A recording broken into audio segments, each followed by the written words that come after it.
It's a little chunky, but it works. Oh no, oh no. Are you kidding me? Are you kidding? Are you kidding me? That's not good. That's not good. Oh man. Boy, it doesn't like 3S. That ESC has gone up in smoke.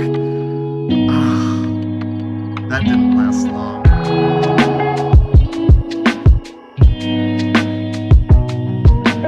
What's up, 10 Scale Squad? Today, we have got something pretty cool. So a couple weeks ago on the live stream, we took a look at this. This is the SG1603 drift truck, speed basher, mini RC, touring car, whatever you want to call it. This thing is really, really versatile. Out of the box, it comes with these Drifty Boy wheels, some grip tires, really cool lights in the front, a gyro right out of the box. And this thing was super fun to slide around and rip around. And out of the box, this thing is pretty incredible value for what you get. But you know me, I can't leave well enough alone. And when Chris Vallone of Vallone's RC Hobbies got one, I knew that we had to do some challenges. So we talked a little bit and we decided we were gonna see how fast we could make one of these go. But the rules, you couldn't spend more on upgrades than the price of the truck. And when I bought this truck, the price was $93, so that's what our budget was. So let's take a look and see what I got. So of course we're gonna have to go brushless, and I got this 2838 4-pole 4500 kV 380 sized brushless motor. We're going to pair that with this Ghoul RC 35 amp ESC. Now, I've never used an ESC this small before. It says that it can handle 3S LiPo.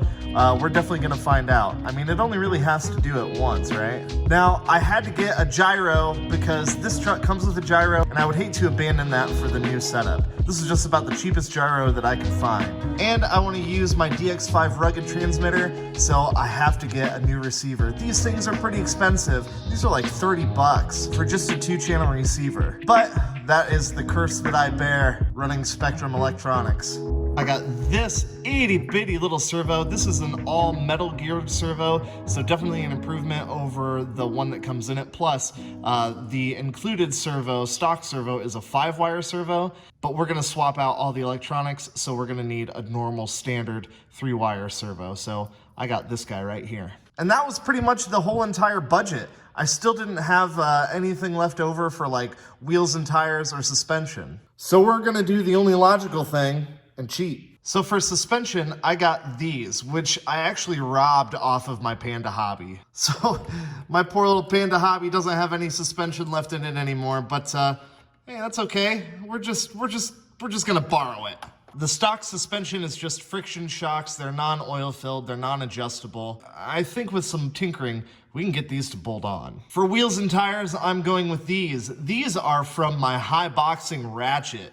This thing. This is just a little dune buggy, and there's nothing wrong with the wheels and tires that come with it, but there's no foam in here. They're either gonna come unglued or they're gonna balloon like crazy. So these tires are the same diameter. They are foam filled. The contact patch is a little bit more friendly for speed runs. They're not quite as wide, but overall, I think these are gonna be a better compound and better for speed run. So there we go. We got a bunch of parts that were purchased, a bunch of parts that we borrowed from other stuff. With a little bit of cheating, I think that we may be able to put up a fight against whatever Chris Vallone's gonna bring. So that's enough yapping. Let's get to wrenching.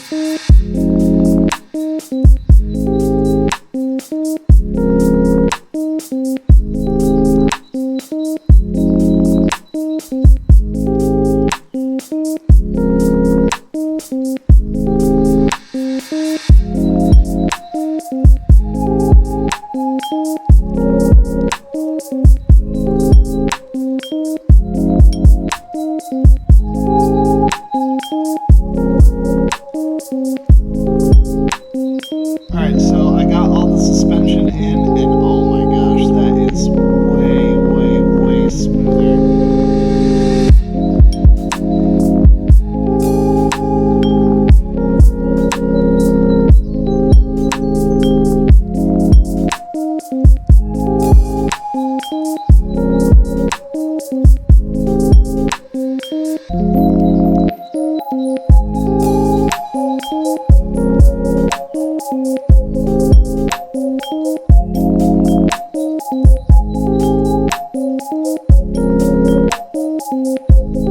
Alright guys, so this is the current situation. Nothing on this fits.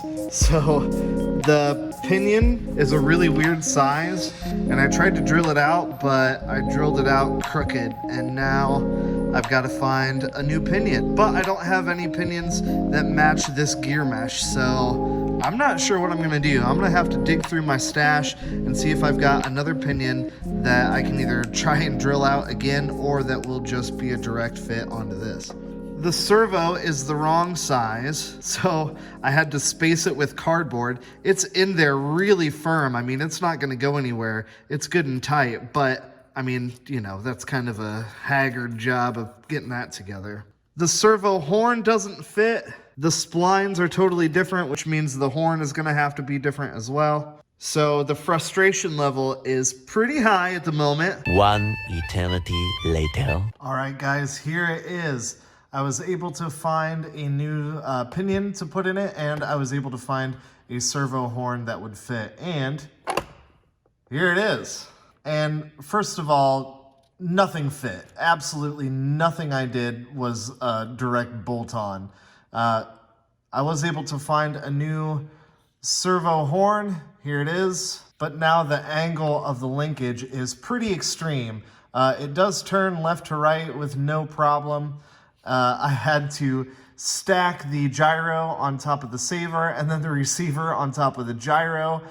So it is just an absolute mess in here. I wasn't able to put these awesome wheels and tires on here because the hex is the wrong size. This is just ever so slightly too small of a fit. Nothing bolts onto this thing. Looking around to the other side, I had to remove the battery post there. You know, this used to sit in here like that. Obviously now there's ESC in the way, but it does all still work. I'm gonna plug it into this big Chungus 3S battery here.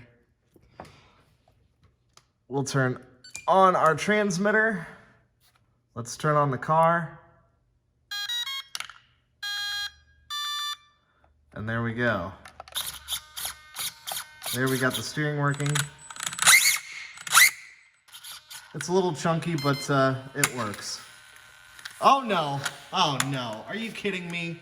Are you kidding? Are you kidding me? That's not good. That's not good. Oh man. Boy, it doesn't like 3S. That ESC has gone up in smoke. Ah, that didn't last long. Oh, look at that. Oh, I let the smoke out of it, guys. So the ESC says that it's good for 3S. Apparently not. And guys, that had no load on it either. I just barely even blipped the throttle, and yep, that ESC is toasteroni. Son of a gun. So would I recommend doing this to yours? No, absolutely not. Like I said, nothing was a bolt on. Everything was super duper finicky. I had to rob parts out of other vehicles just to get stuff to fit. And now the whole thing has gone up in smoke. I've blown my budget, and now I'm not sure what's gonna happen. But that is the life of modifying RCs sometimes, especially RCs that really weren't meant to be modified. So I know that there's probably a million better things that I could have bought, but I was on a pretty tight budget. Always have a B plan, guys, always have a B plan. So now that we know what not to do, we're gonna find out what we should do with this. And Chris, definitely got something for you. So that's gonna do it for this one, guys. What do you think? Not how I expected this video to go at all. What's your worst experience modifying an RC car? Did you at least get one run out of it before it went up in smoke? I hope so. Let me know down below. I always love chatting with you guys. A big thank you to these guys right here, the 10 Scale Squad VIPs. You guys definitely help fund projects like this. If you're interested in supporting the channel, check me out on Patreon. $3 a month. I make extra videos, plus all kinds of other good stuff. It's a good time. If this is your first time checking out the channel, welcome. I'm glad you found it. I like to do RC shenanigans like this all the time. And it's not always smoke and sadness. There's some good stuff too. All right, guys, until next time, peace.